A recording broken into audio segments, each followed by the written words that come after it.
আসসালামু আলাইকুম, recipe by beauty চ্যানেলে আপনাদেরকে স্বাগত জানাই। আজ আপনাদের সঙ্গে শেয়ার করব মসুর ডাল আর ডিম দিয়ে খুবই সুন্দর একটা রেসিপি।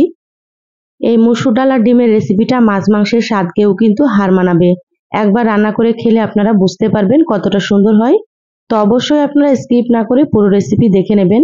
আশা করছি খুবই ভালো লাগবে আপনাদেরকে। তো চলুন কথা না বাড়িয়ে রেসিপি শুরু করি। এখানে দেখুন মসুর ডাল নিয়েছি, তো এখানে আমি 100 গ্রাম মতো নিয়েছি।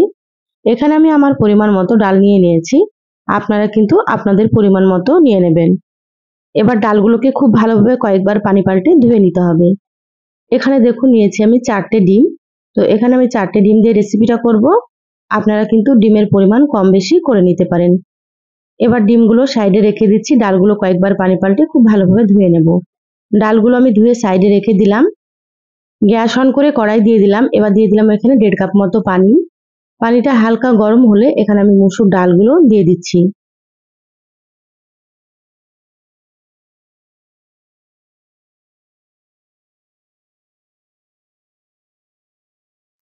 সম্পূর্ণ মসুর ডালগুলো দিয়ে দিলাম। এবার আমি এখানে দিয়ে দিচ্ছি সামান্য পরিমাণে একটু হলুদ গুঁড়ো। এবার নেড়েচেড়ে হলুদটাকে খুব ভালোভাবে মিশিয়ে নিচ্ছি। এবার ঢাকা দিয়ে 10 মিনিট মতো ডালগুলোকে সেদ্ধ করে নেব। 10 মিনিট মিডিয়াম আঁচে ডালগুলো সেদ্ধ করে নিয়েছি। দেখুন সুন্দর মতো ডাল সেদ্ধ হয়ে গিয়েছে।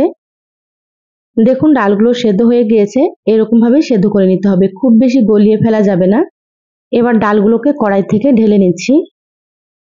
ডালগুলো ঢেলে নেওয়ার পরে কড়াইটাকে পরিষ্কার করে আবারও গ্যাসে দিয়ে দিলাম। এবার দিয়ে দিচ্ছি সর্ষের তেল। তো এখানে আমি 2 টেবিল চামচ সর্ষের তেল দিয়ে দিলাম। তেলটা হালকা গরম হলে দিয়ে দিলাম একটা শুকনো মরিচ আর একটা তেজপাতা 2 টুকরো করে দিয়ে দিলাম। এখানে হাফ চা চামচ দিয়ে দিলাম গোটা জিরা। এবার এগুলোকে একটু ভেজে নেব লালচে করে।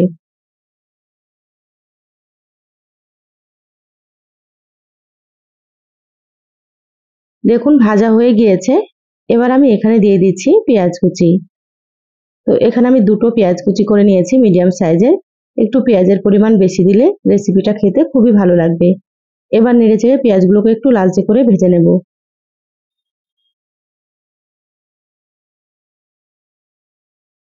এবার আমি এখানে দিয়ে দিচ্ছি রসুন কুচি। তো এখানে কয়েক কোয়া রসুন আমি কুচি করে নিয়েছি। রসুনটা দিলে কিন্তু আরো ভালো লাগবে খেতে। এবার নেড়েচেড়ে একসাথে খুব ভালোভাবে ভেজে নিচ্ছি। যারা ভিডিওটি ইউটিউব চ্যানেল থেকে নতুন দেখছেন, প্লিজ চ্যানেলটা সাবস্ক্রাইব করে চ্যানেলের সাথেই থাকবেন। যারা ফেসবুক পেজ থেকে ভিডিওটি দেখছেন, একটা লাইক দিয়ে পেজটা ফলো করে রাখবেন পরবর্তী ভিডিও নোটিফিকেশন পাওয়ার জন্য। পেঁয়াজগুলো ভাজা হয়ে গিয়েছে, এর থেকে বেশি ভাজার দরকার নেই। এবার দিয়ে দিলাম স্বাদ মতো লবণ। তো এখানে আমি 1 চা চামচ লবণ দিয়ে দিলাম। এখানে হাফ চা চামচের থেকে একটু কম দিয়ে দিলাম হলুদ গুঁড়ো। এবার এখানে দিয়ে দিচ্ছি টমেটো কুচি। তো এখানে একটা বড় সাইজের টমেটো কুচি করে নিয়েছি। টমেটো দিলে কিন্তু খেতে আরো বেশি ভালো লাগবে রেসিপিটা। আপনাদের হাতের কাছে টমেটো থাকলে অবশ্যই দিয়ে দেবেন। এবার নেড়েচেড়ে খুব ভালোভাবে টমেটোটাকে একটু নরম করে নিতে হবে। এখানে আমি লবণ দিয়েছি, লবণ দেওয়ার কারণে কিন্তু টমেটো খুব তাড়াতাড়ি নরম হয়ে যাবে। খুব ভালোভাবে নেড়েচেড়ে মিশিয়ে নিলাম টমেটোগুলো। এবার এখানে সামান্য একটু পানি দিয়ে দিলাম। এবার আমি এখানে দিয়ে দিচ্ছি গুঁড়ো মশলা। তো দিয়ে দিচ্ছি হাফ চা চামচ জিরা গুঁড়ো। এবার দিয়ে দিচ্ছি হাফ চা চামচ ধনিয়া গুঁড়ো। আর এখানে সামান্য একটু দিয়ে দিচ্ছি মরিচের গুঁড়ো। এখানে আমি কাঁচামরিচ দিয়ে দেবো, সেজন্য অল্প করে মরিচের গুঁড়োটা দিয়ে দিলাম। আপনারা যেমন ঝাল খাবেন সেইভাবে করে মরিচ গুঁড়ো এখানে ব্যবহার করবেন। মশলাগুলো নেড়েচেড়ে খুব ভালোভাবে মিশিয়ে নিচ্ছি। আর এখানে আপনারা কিন্তু অবশ্যই একটু পানি দিয়ে দেবেন, নাহলে কিন্তু শুকনো মশলাগুলো পুড়ে যাবে। এবার ঢাকা দিয়ে 6 থেকে 7 মিনিট খুব ভালোভাবে মশলাটাকে কষিয়ে নেব। দেখুন 7 মিনিট পর ঢাকাটা খুলে নিলাম আর মিডিয়াম আঁচে মশলা কষিয়ে নিয়েছি। মশলার কালারটা দেখুন কতটা সুন্দর হয়েছে আর টমেটোগুলো সুন্দর মতো নরম হয়ে গিয়েছে। এভাবে করে একটু সময় নিয়ে কষিয়ে নিলে রান্নাটা খেতে অনেক বেশি ভালো লাগে। এইভাবে করে টমেটোগুলো হালকা একটু ম্যাশ করে নিচ্ছি। খুব ভালোভাবে একটু ম্যাশ করে নিলাম। এবার আমি এখানে সেদ্ধ করা মসুর ডালগুলো দিয়ে দিলাম। মসুর ডালগুলো দিয়ে মশলার সাথে খুব ভালোভাবে মিশিয়ে নেব।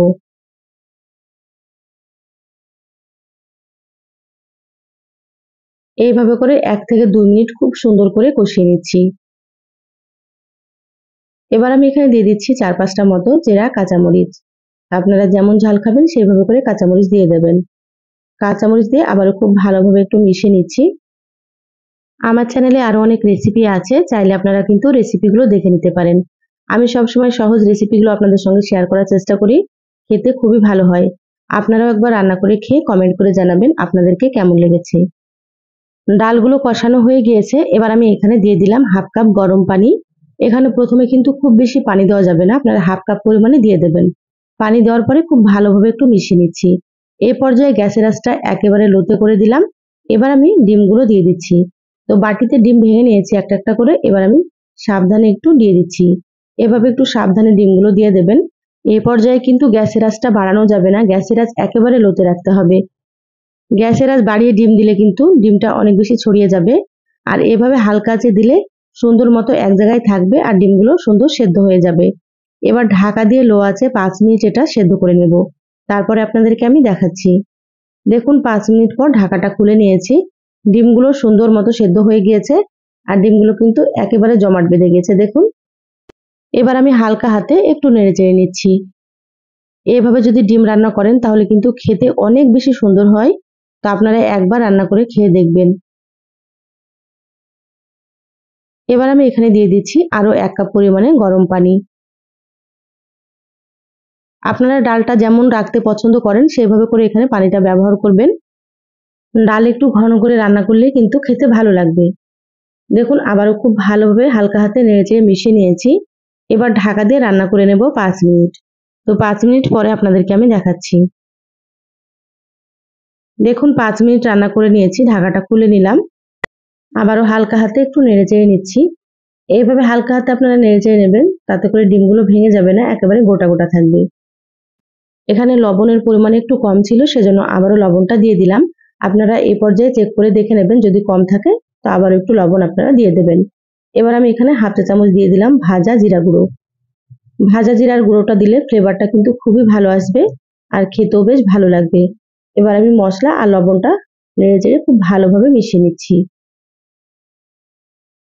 ডাল আপনারা এরকমই ঘন করে রান্না করে নেবেন, এর থেকে বেশি ঘন করবেন না, নামানোর পরে কিন্তু আরো একটু ঘন হয়ে যাবে।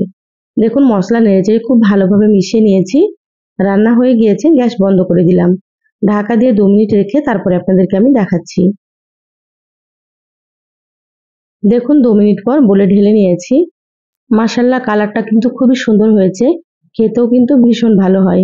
তা আপনারা এইভাবে একবার রান্না করে খেয়ে দেখবেন, এই রেসিপিটা কিন্তু মাছ মাংসের স্বাদকেও হার মানাবে।